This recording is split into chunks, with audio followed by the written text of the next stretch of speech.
And we are back with the third segment of the GSMC Basketball Podcast presented by the GSMC Sports Network.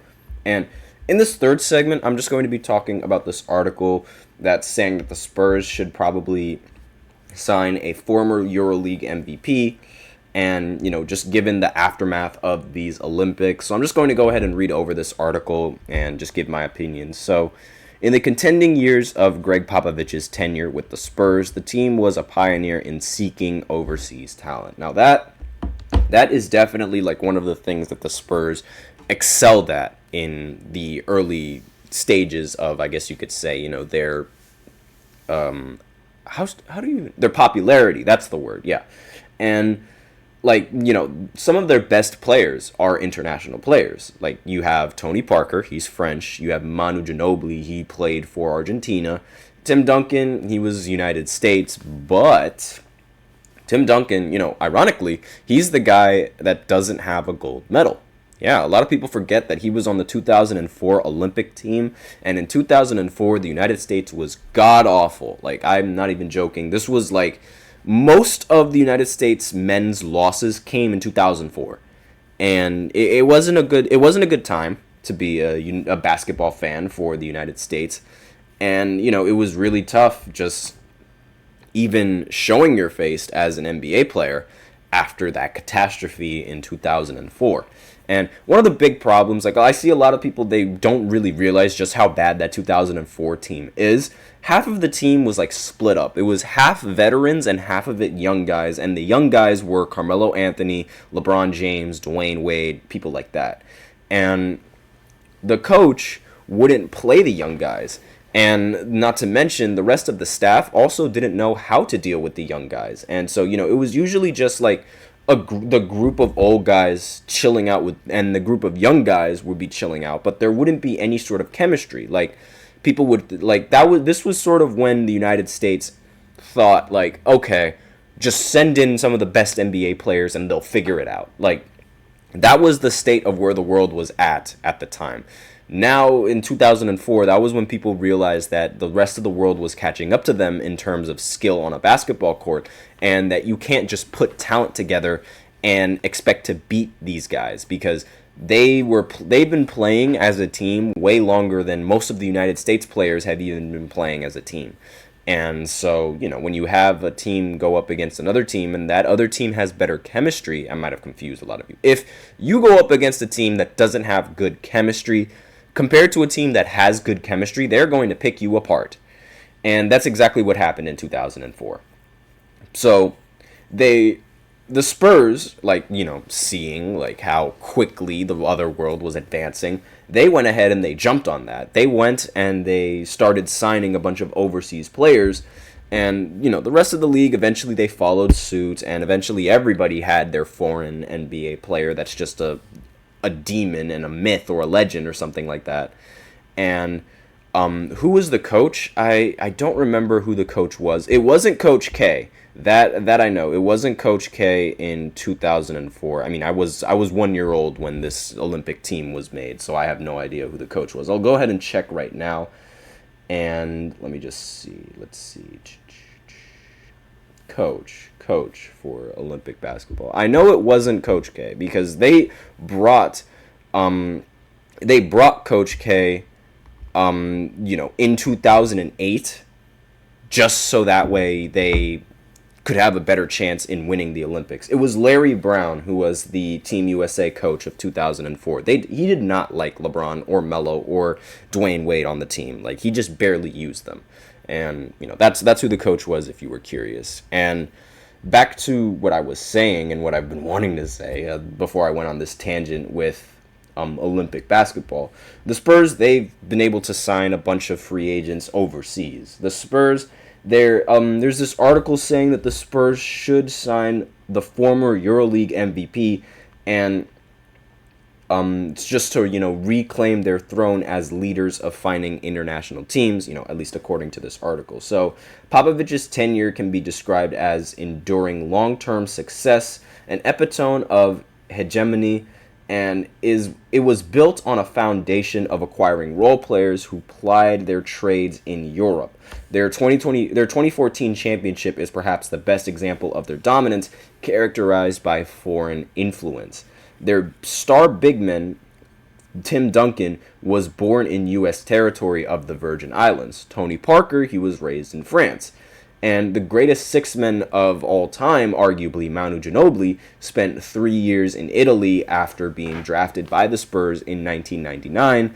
And they also had Thiago Splitter, Boris Diaw, Marco Bellinelli, and Aussies Patty Mills, and Aaron Baines coming off of their bench for that championship team with the Spurs. They had a lot of international players on that team.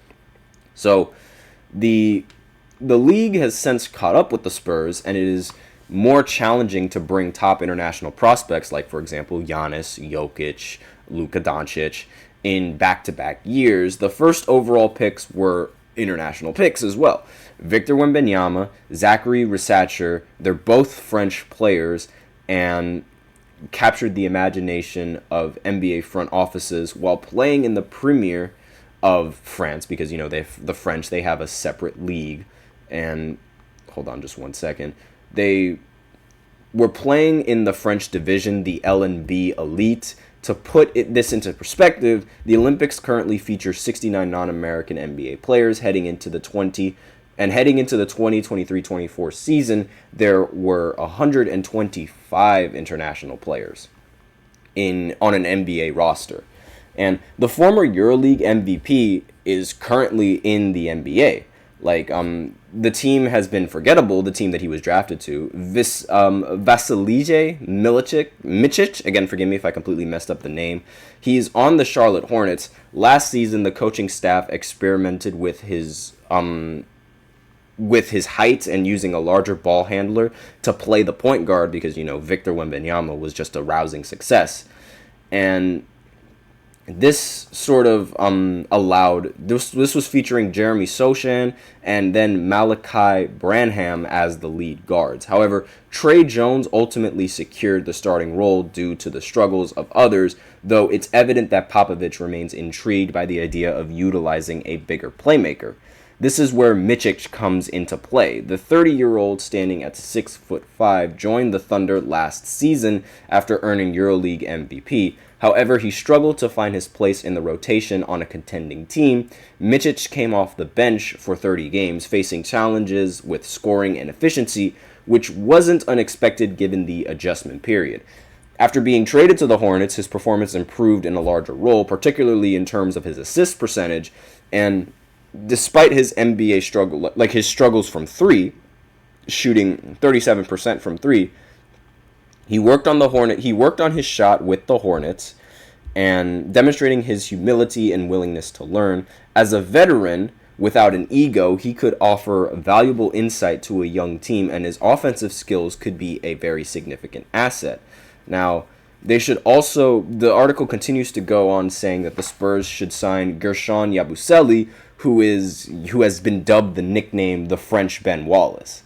And yeah, no, like if you look at him, he looks like Ben Wallace, and you know he plays for France, so it makes sense why he would be considered the French Ben Wallace. He averaged 14 points per game, scoring 20 points in the gold medal game, and he's become the sort of toast of the NBA ball, and he is eager for his return to the NBA. And he last appeared in the NBA 5 seasons ago before heading back to Europe, where he developed into a skilled player.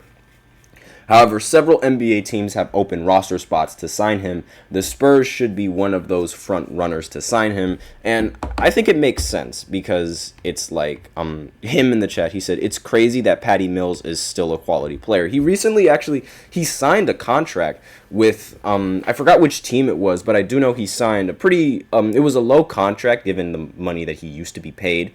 But yeah, like he's a very quality type of player, and he's one of those players that a lot of people really would want on your team. But again, this is sort of like, I mean, the French Ben Wallace, he was, I call him the French Ben Wallace. I think that's a very solid nickname. He dunked on LeBron, probably the most famous clip of his entire career, dunking on LeBron. And I mean, I don't see why the Spurs wouldn't try and acquire him. You know, he already has the chemistry with Victor, and from what I saw on the court, he only does what the team needs him to do. So I wouldn't really it wouldn't hurt having a Draymond type of player. I always say that Draymond players, they're always people that play like Draymond, they're players that don't get picked first, but it's like when you have them on the team, you're like, yes, thank the Lord that they're on my team. They're one of those kinds of players where it's like you want them on your team, but you don't want to go against them. So that's my comments on that. Let me know in the comments what you guys think. So in this fourth segment, I'm going to go ahead and go over and switch to women's basketball because they recently won a gold medal as well. And I'm just going to go ahead and talk a little bit about them in this fourth segment right after this short break. So be sure to stay tuned.